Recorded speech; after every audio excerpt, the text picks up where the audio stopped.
exciting guest, Joe Shaker. How are you, Joe? Good. How you doing? Good. Joe, you're an expert in really diving down into what makes the conversions happen these days. I know that you come from an automotive background. You own your own automotive group.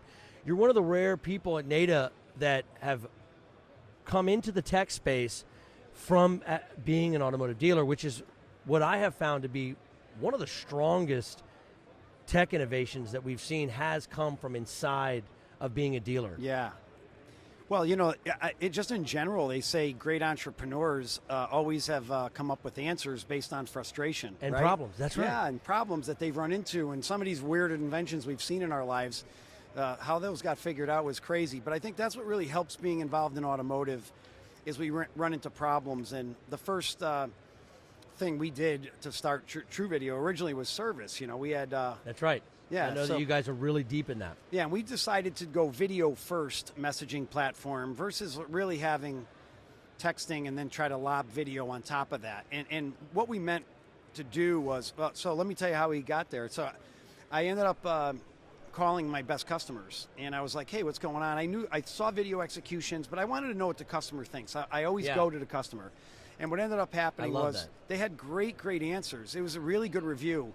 Bought 3 cars. They knew the advisor by name like 75% of the time. And I was like, that's really they knew great. Bob. Yeah, no, that's beautiful. I felt like $1 million, and then I thanked them and did And what type of, by the way, if I might ask, what type of dealership was that when you were doing I did from multiple. I did it from the Ford store, the Mazda store, and the other store. I did 2 Mazda stores and the Ford store where and then I talked to 17 customers. Which I think is important. Because I think when you're thinking of like luxury brands, Mercedes, BMW, a lot of these, Porsche, they have historically been better at the customer experience. Part of that's the volume's low and the nature of the customer. But for Ford, volume like that's great. Because I think those high volume makes, being able to nail the experience like the luxury does is really where you're trying to get to, right? No, you're 100% right. And what happened was all of my best customers, I said, I asked them the Columbo question at the end.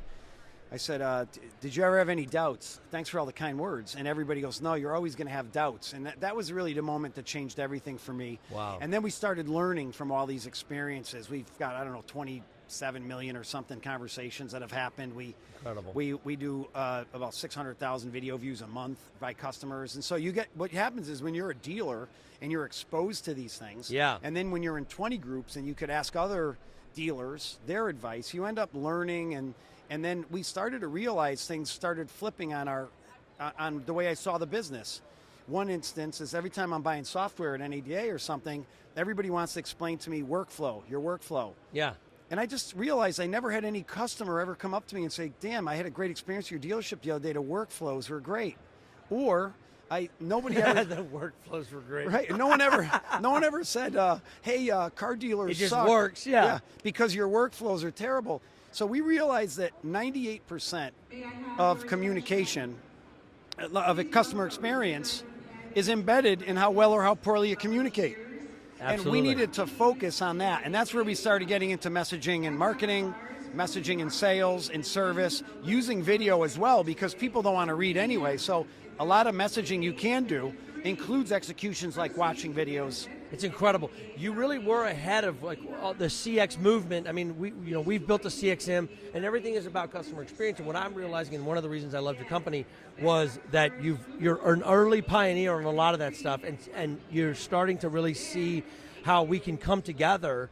And that was one of the reasons why I decided to partner with you guys. Was that from a marketing standpoint, I believe, and I know you guys do now too, that the first CX moment, sometimes before you even meet the person, or you haven't seen them in a long time, and it's that marketing, that part has to be just as tuned in to the experience as the sales experience and of course service. But well, you're a marketing expert, so me telling you this is going to make you laugh, but I would go to these shows and people would stand up and they'd be opining on trust and transparency, and I'd go, yeah, great, we all agree.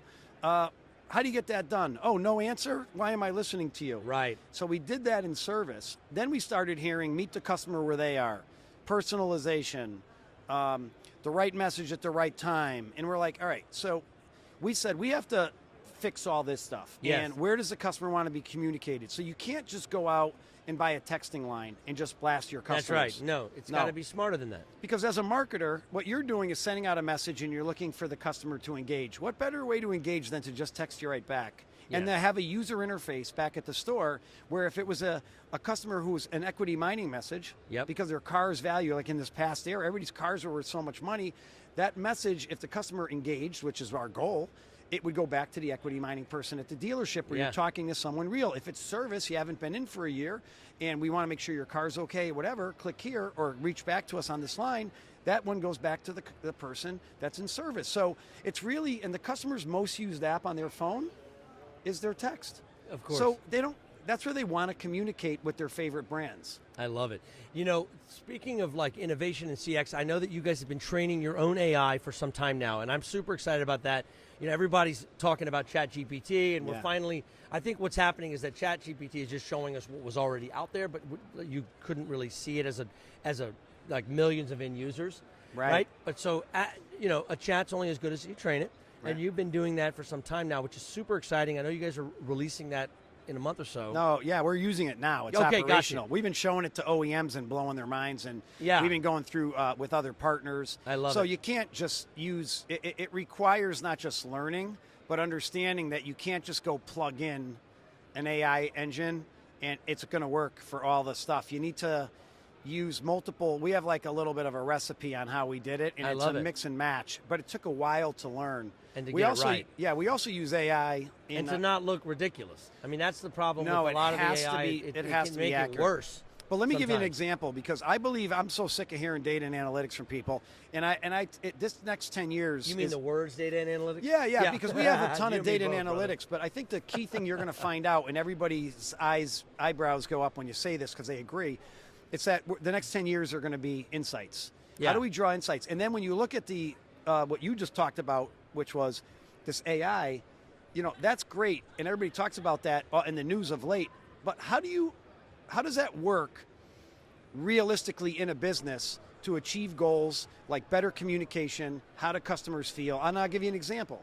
We're able to take that AI, and I was telling our dev folks when we worked this out, can you tell me how negative someone's comment was? Can you tell me if it was like 85% negative? From a sentiment standpoint. Sentiment standpoint. Mm-hmm. There's just an example of how you take this information and you use it and you get insights. And I said, yeah, we could. Well, then, if it's over that number, 85, can you text my manager directly? So the second after the customer presses send, within 15 seconds, my manager is being texted on his phone that a customer is upset.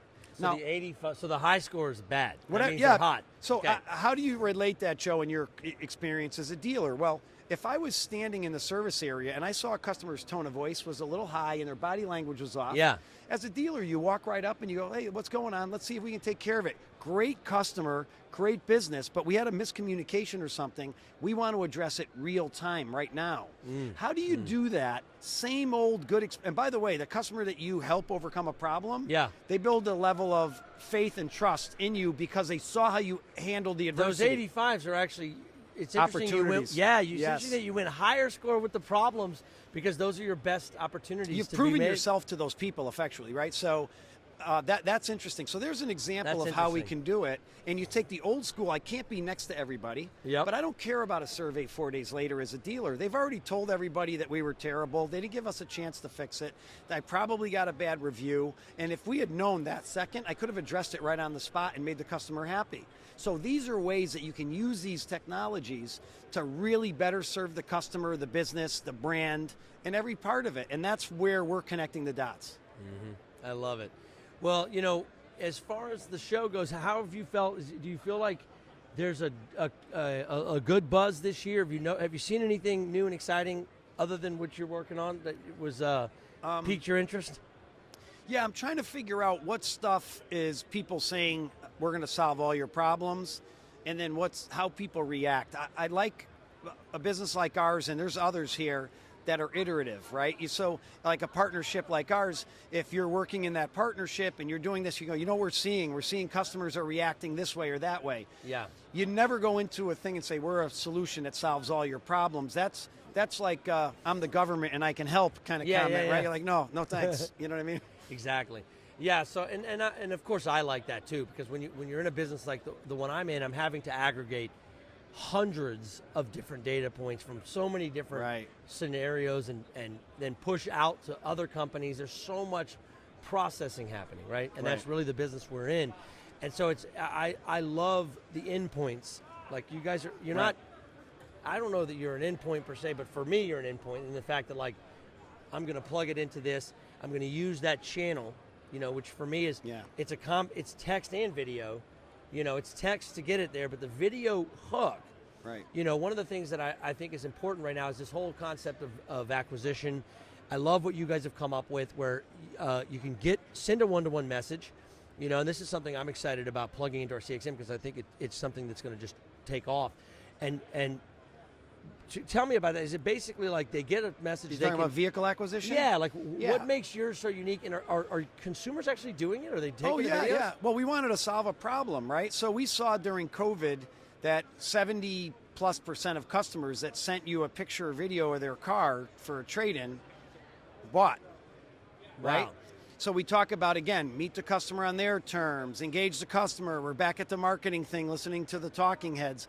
So we decided that we wanted to create a link for the customer, and we call it trade-in link, or even send to me. We use it in service too, for when the customer says, every time I have the problem, I get to your dealership, it's gone. Yeah, video, it's sent to us. Yeah. Right. So we send the customer a link, they open up the link, and it opens up a camera on their phone. Not their camera, a camera. And they take a video of the vehicle, and when they press send, our proprietary technology compresses the video a little bit, sends it up to the cloud, we compress it, we deliver it to the dealer in high def. Because even though all of us can take videos and we can text, it doesn't always work that way. A lot of times you can't send them through text. You might be able to send them through IMS. Oh, they get pixelated. There's so many issues. Yeah. And in this, the details matter. So that's why you had to do the video We compression. were experts at delivering video, but we're also good problem solvers, and we learned. So our dealers would tell us, and my dealerships was the same. So what we decided to do is we said, you know, we can send that message out, like equity mining, right? Great software, 400 customers. They have equity in their cars, and you're like, great, thanks for the information. I love your data. How do I reach them? Call them on the phone? Come on. Send them an email. They don't open. Do this. So what we did is we started messaging the customers. We sent them the link.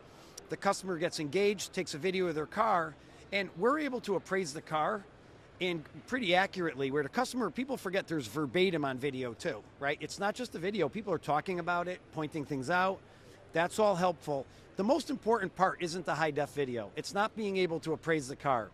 The most important point is, now I know out of the 400 people, which 57 of them have intent. Exactly. Because those 57 that took video, they're engaging. And you talk about a conversion rate. It's just incredible. It's a high conversion. So it's really about fixing communication. It's not about the equity mining software being excellent or not. It's always been excellent.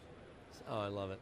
Well, Joe, thank you so much for taking the time to chat with us at NADA. Yeah. I hope you have a great show. It's great seeing you again. Yeah, always a pleasure. Looking forward to see what we can put together 2023. I think it's going to be really exciting. Oh, it's going to be fun. We got a lot of fun stuff to share. Thanks a lot for the time today. There you have it. Well, guys, thanks for tuning into the Drive University podcast, and we'll be back.